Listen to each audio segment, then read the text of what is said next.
পিথু আর মাম্মা টোটো করে বেরিয়ে পড়েছে। কোথায় যাচ্ছে জানো? পিথুকে ভিটামিন এ অয়েল খাওয়াতে। কিন্তু পিথু ভেবে ওকে ভ্যাকসিন দেওয়া হবে, তাই ও মাম্মাকে জড়িয়ে ধরেছিল।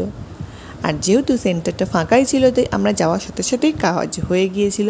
ফেরার সময় পিথু বেশ খুশি খুশি, কারণ ওকে ভ্যাকসিন দেওয়া হয়নি।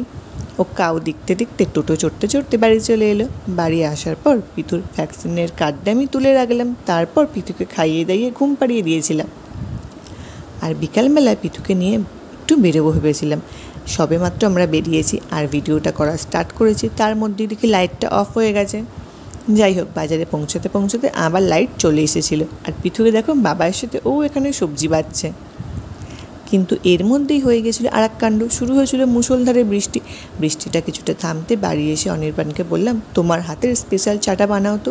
ও বাটার দিয়ে একটা দারুণ চা বানায়। চা তো ভালো বানিয়েছে, কিন্তু 3 রকম কাপেও চা সার্ভ করেছিল। যাই হোক, চা কিন্তু খেতে ভালো হয়েছিল।